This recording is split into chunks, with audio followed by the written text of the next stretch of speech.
Welcome to our daily show where we discuss the fourth stimulus check update, what's going on in the United States, Washington, D.C., daily news, money, investing, and the next stimulus package, which has been announced at $3.5 trillion. But we literally have one Democratic senator, Senator Joe Manchin, threatening to upend the entire package, now saying he might vote no if the price tag is at $3.5 trillion, and saying he only wants to spend potentially $1.5 trillion, less than half the size of that package. In this video, we're going to go over the latest details of that and what Democratic senators are saying about him and what is going to happen next, as well as what is going on in our country today. If you're new to the channel, make sure to subscribe down below. I will keep you up to date with everything going on in our country. If you find these videos helpful, don't forget to hit the like button for us down below, and let's jump right in. Could more mandates be coming soon to airline travel in the United States? Senator Joe Manchin, we had him on the show yesterday doing an interview. Both Joe Manchin and then Bernie Sanders did an interview, and are the Democrats jumping on Senator Joe Manchin. He is just being completely lambasted by his own Democratic Party. Yeah. Senator Joe Manchin said in the interview that he would not vote for the Democrats' reconciliation bill at a $3.5 trillion price tag. He would vote for it at a $1.5 trillion price tag. But Senator Bernie Sanders, who's the Senate Budget Chairman, thinks that he'll come around. And President Biden thinks he'll come around too, and says that he will be meeting with him here. I don't know if they have a date set to meet yet, but said that they will be meeting here sometime soon. But Joe Manchin has been getting absolutely slammed by his own Democratic Party. They're actually calling him a sellout, and saying that he's been meeting secretly with Exxon Corporation.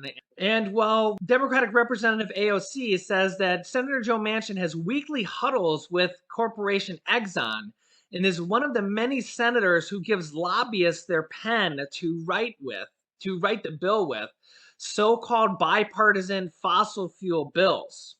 Our people, at least 12 last night, and she's sick of this bipartisan corruption that masquerades as clear-eyed moderate. Yeah. Here is Democratic Representative John Yarmuth to give us more perspective on the situation. So let me get your reaction to your colleague, Congresswoman Ocasio-Cortez, and her reaction to Joe Manchin. Is that helpful in this whole process?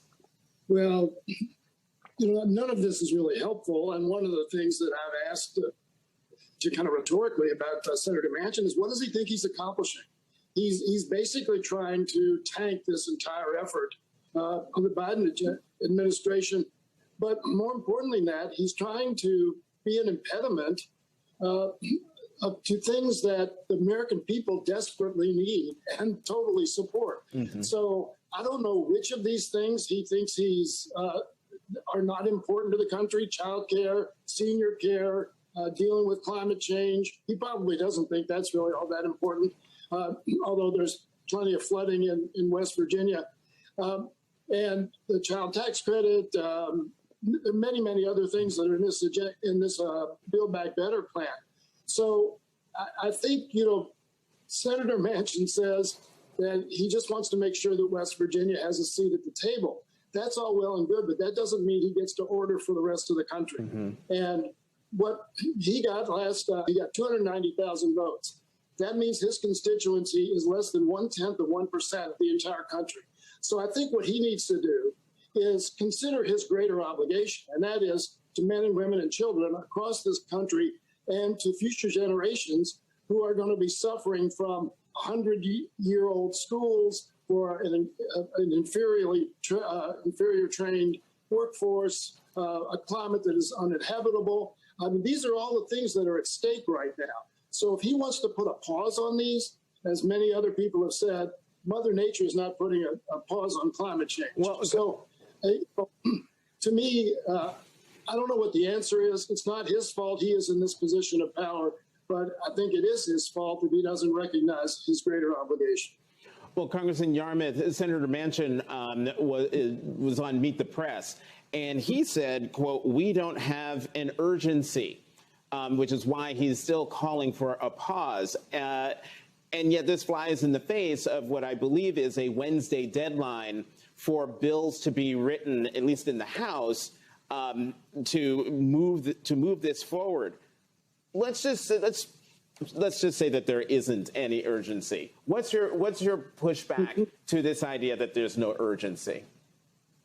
Well, again, I think it depends on whether you mean a few days or weeks, or whether you're talking about a year or several years. Clearly, there's probably not an urgency that next Wednesday or next Friday, although the schedule that we have is important because we're coming up against the end of the fiscal year, and we want to get many of these things done in time to begin the process of implementing many of these programs. And you have to remember, if we don't pass these until next year, these programs take several years to implement. We're not going to have universal child care available the month after we pass these bills. The same with all of the elements of the program. So yes, there's a sense of urgency because we can't wait 4 years to start dealing with climate change. We can't wait 4 years to begin providing free pre-K education to America's children. This to me is the most critical thing we can do to make sure we have a sustainable future, educate our kids. So yes, a matter of days, no problem.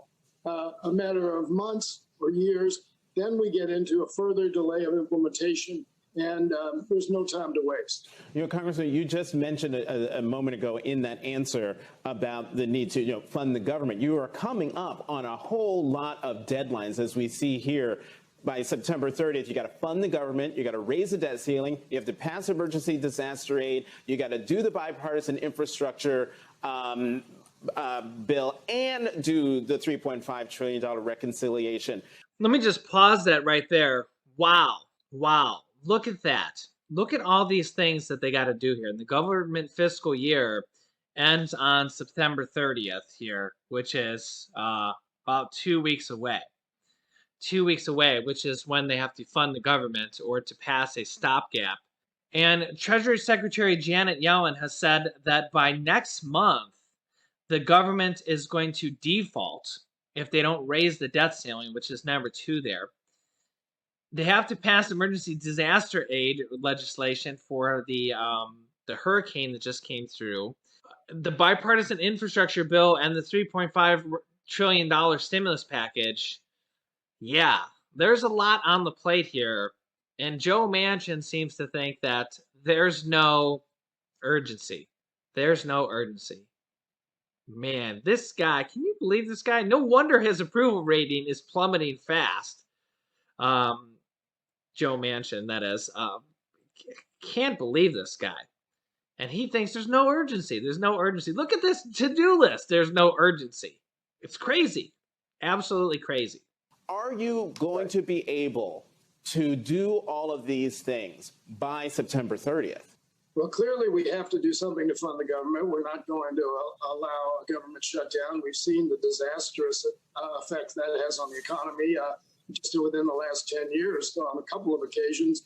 We cannot afford to let the debt ceiling be breached because we're not going to let the full faith and credit of the United States government be in question. This is something that is bizarre to me.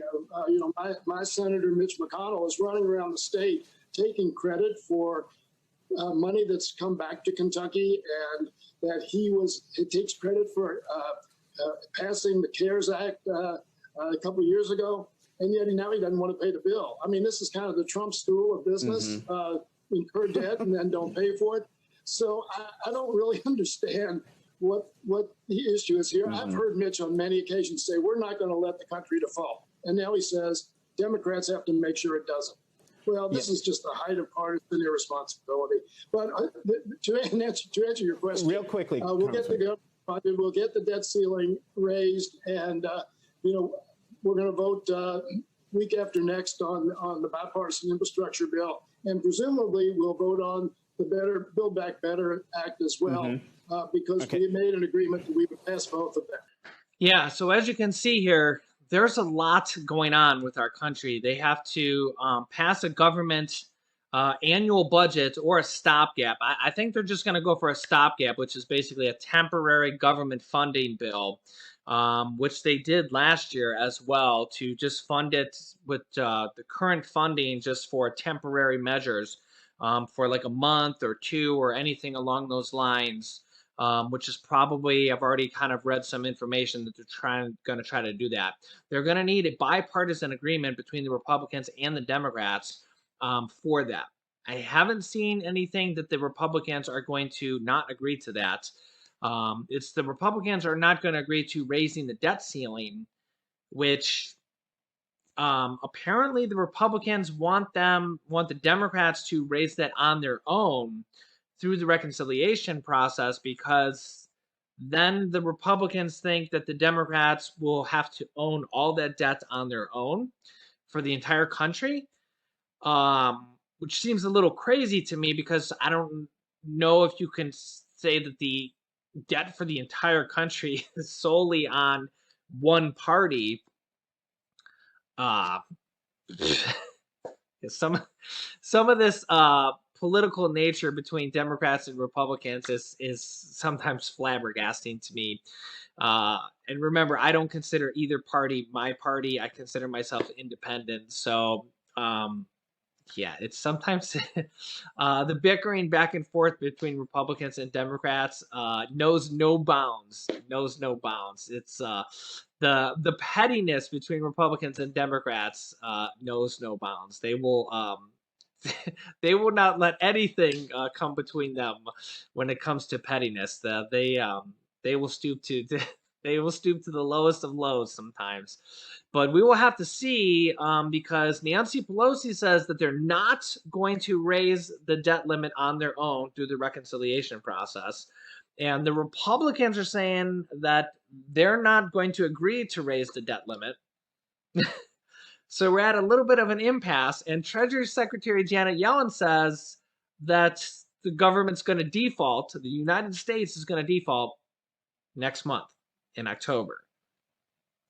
And the government is going to hit a shutdown on October 1st.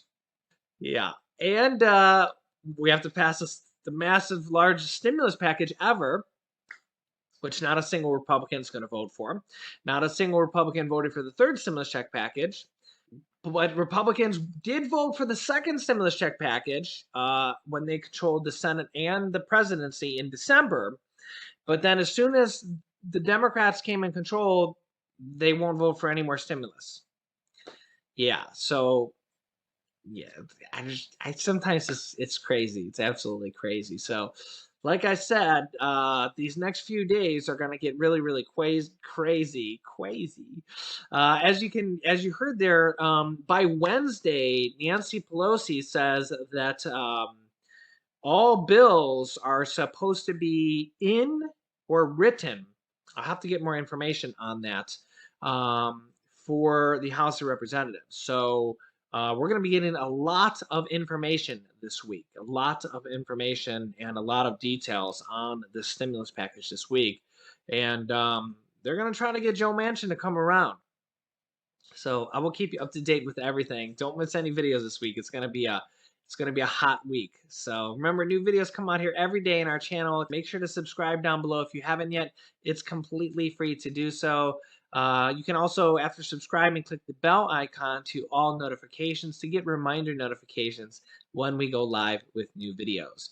You can click this top video here to watch my newest stimulus check video next. This bottom video is about all the different potential stimulus checks and stimulus items that have been recently announced. Thanks, guys, and I will see you in the next video.